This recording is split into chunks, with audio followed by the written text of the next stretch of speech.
एक युवक गुरु का नया नया शिष्य बना था। उसके मन में बहुत सारे सवाल थे जो वह गुरु से पूछ लेना चाहता था। एक दिन वह गुरु के पास आया और उसने कहा, गुरुदेव, मैंने देखा है पहले लोग आपस में बहुत प्रेम करते हैं, फिर धीरे धीरे उनमें झगड़े होते हैं, लड़ाई होती है और एक दूसरे को वह भला बुरा कहने लगते हैं। फिर रिश्ते टूट जाते हैं और प्रेम नफरत में बदल जाता है। ऐसा क्यों होता है?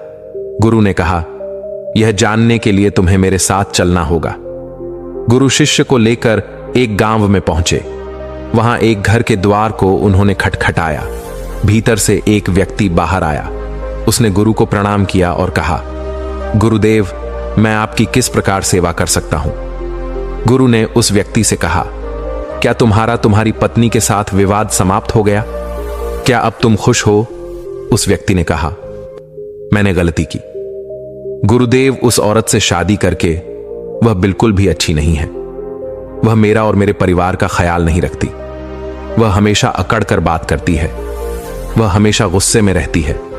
उसने कभी मेरी कोई बात मानी ही नहीं। वह बिल्कुल भी अच्छी नहीं है। ईश्वर ने मेरे भाग्य में इतनी बुरी पत्नी लिख दी। अब वह मुझे छोड़कर घर चली गई है और अब मैं चाहता हूं कि वह वहीं रहे और कभी मेरे जीवन में ना आए। गुरु ने अपने शिष्य से कहा, देखा तुमने, यही मनुष्य का स्वभाव है। हर मनुष्य के अंदर अच्छाई और बुराई दोनों होती है, परंतु मनुष्य केवल बुराई को ही याद रखता है, अच्छाई को नहीं।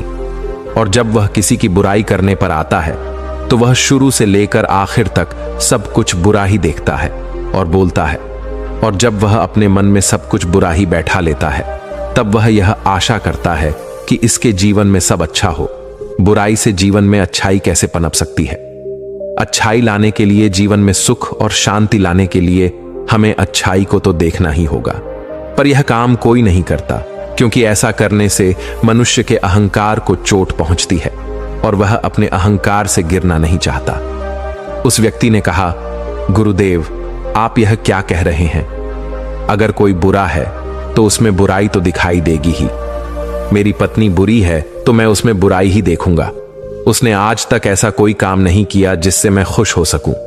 गुरु ने कहा, क्या तुमने कोई ऐसा कार्य किया जिससे तुम्हारी पत्नी खुश हो सके? उस व्यक्ति ने कहा, उसने कभी मुझे ऐसा कोई मौका नहीं दिया गुरुदेव कि मैं उसके लिए कुछ कर सकूं। गुरु ने कहा, चलो तुम ये सारी बुराइयां छोड़ दो, भूल जाओ। अपनी पत्नी की कोई एक अच्छाई याद करो और मुझे बताओ। उस व्यक्ति ने कहा, एक बार मेरी मां बहुत बीमार हुई थी, तब उसने उनकी बहुत सेवा की थी। उस समय उसने दिन रात का भी ध्यान नहीं रखा था। गुरु ने कहा, क्या इसके अलावा तुम्हें कोई और अच्छाई याद आ रही है? उस व्यक्ति ने कहा, हां, वह हमेशा समय पर उठती थी और वह मेरे माता पिता और मेरे खाने का बहुत ख्याल रखती थी। एक बार जब मैं बहुत बीमार हो गया था, तब वह रात भर जाग जाग कर मुझे दवाई दिया करती थी। वह बहुत मेहनती थी और उसे कोई तकलीफ भी होती थी तो वह मुझे बताती नहीं थी। वह हमेशा इसी प्रयास में लगी रहती थी कि मैं खुश रह सकूं। यह कहते कहते उस व्यक्ति के आंखों से आंसू आ गए और उसने कहा, गुरुदेव, मुझे ये क्या हो गया? मेरी पत्नी में कमियां हैं पर वह बुरी नहीं है। मैं उसकी अच्छाइयों को देख नहीं पाया। गुरु ने कहा, जब हम किसी की बुराई देखते हैं तो बुराई बुराई को खींचती है और वह सब कुछ बुरा दिखाती है और देखती है। आपके जीवन में सब कुछ बुरा होने लगता है, पर जब आप किसी की अच्छाई देखते हैं तब अच्छाई अच्छाई को खींचती है और आपके साथ सब कुछ अच्छा होने लगता है। वह व्यक्ति गुरु को प्रणाम करके अपनी पत्नी को लेने के लिए वहां से चला गया। गुरु ने शिष्य से कहा, क्या तुम समझे कि रिश्ते क्यों टूट जाते हैं? प्रेम नफरत में क्यों बदल जाता है? जब मन में नफरत हो तो उसमें प्रेम नहीं रह सकता, और जहां प्रेम हो वहां नफरत नहीं रह सकती। हम अपने मन में क्या रखना चाहते हैं, यह हम पर ही निर्भर करता है। शिष्य ने गुरु से कहा, गुरुदेव, मैं आपकी बात बहुत अच्छी तरह से समझ गया हूं। मेरा एक और प्रश्न है, क्या आप मुझे इसका उत्तर देंगे? गुरु ने कहा, अवश्य, तुम पूछ सकते हो। शिष्य ने कहा, गुरुदेव, इस दुनिया में सबसे मुश्किल कार्य क्या है? गुरु ने कहा, इस दुनिया का सबसे मुश्किल कार्य एकांतवास में रहना है। शिष्य ने कहा, इसमें मुश्किल क्या है? एकांत में तो कोई भी रह सकता है। गुरु मुस्कुराए और कहा, अगर यह बहुत आसान कार्य है तो क्या तुम 30 दिन के लिए एकांतवास में रह सकते हो? तुम्हें 30 दिन के लिए कहीं नहीं जाना, एक गुफा में रहना है। तुम बाहर किसी भी व्यक्ति से संपर्क नहीं करोगे, ना ही गुफा के भीतर किसी तरह के कार्य में व्यस्त रहोगे, सिर्फ शांत और एकांत रहोगे। क्या तुम कर सकोगे?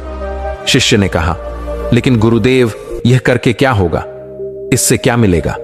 गुरु ने कहा, जो मिलेगा वह तो तुम्हें पता चल ही जाएगा। बात यह है कि क्या तुम इतना आसान कार्य कर सकोगे? शिष्य तैयार हो गया।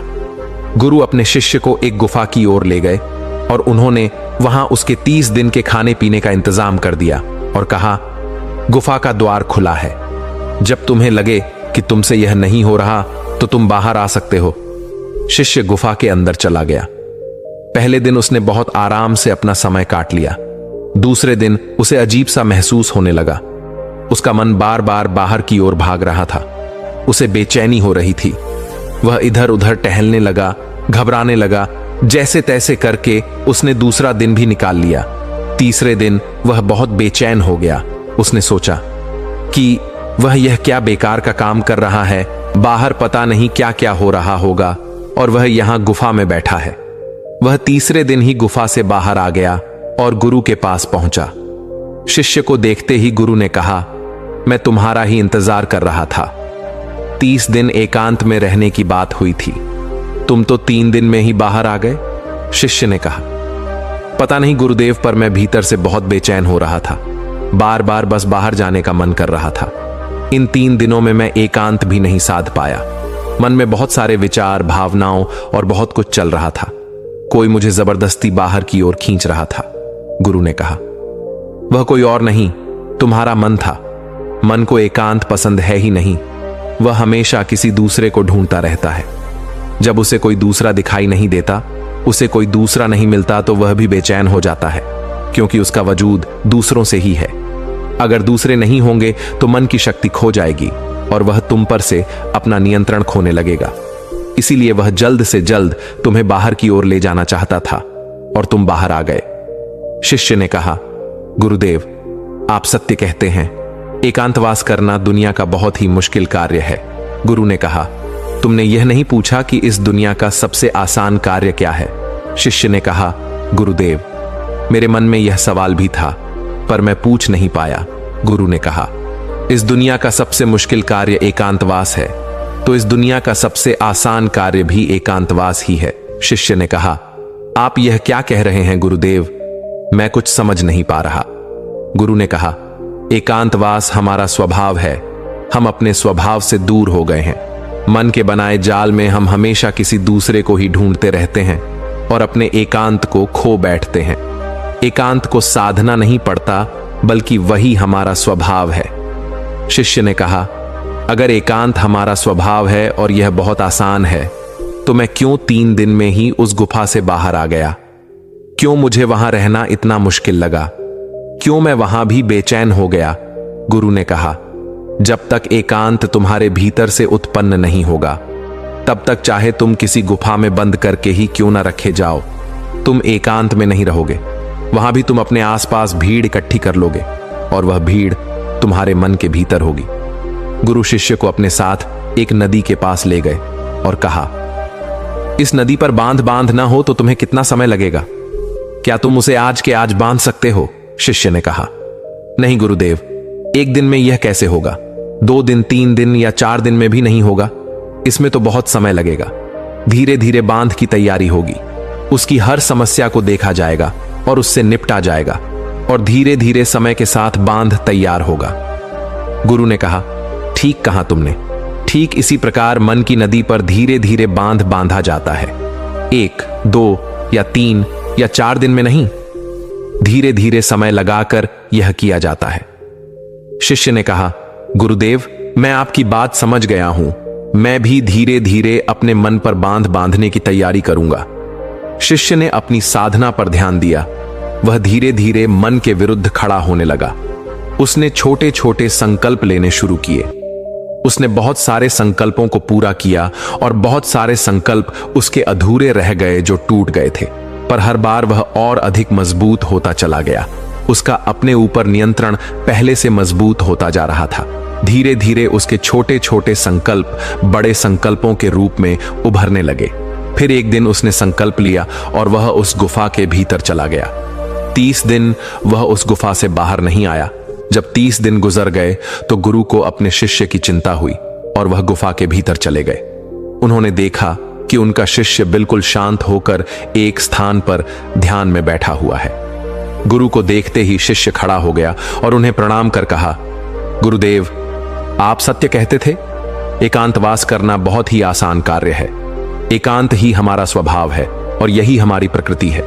इसके लिए कुछ भी करना नहीं होता। यह है, बस हमें दिखाई नहीं देता। शिष्य गुरु के साथ उस गुफा से बाहर आ गए। अब आप सोच रहे होंगे कि इस एकांतवास की कहानी का मतलब क्या है। वास्तव में एकांत वह चीज है जो आपको सत्य दिखाता है, जो आपको शांति दिखाता है। आप अपने जीवन में बहुत छोटी छोटी चीजों में उलझे रहते हैं, जो इतनी मामूली है कि जिनके होने या ना होने से कोई फर्क नहीं पड़ता, पर आपके जीवन में वह बहुत मायने रखती है और आपका जीवन उनके चारों ओर घूमता रहता है। आप वहीं के वहीं भटकते रहते हैं। इस दुनिया में कोई नहीं बचा, चाहे कोई कितना भी बढ़ाओ व्यक्ति क्यों ना हो, कितनी भी अकड़ के साथ क्यों ना खड़ा हो, सब मिट्टी में मिल गए हैं।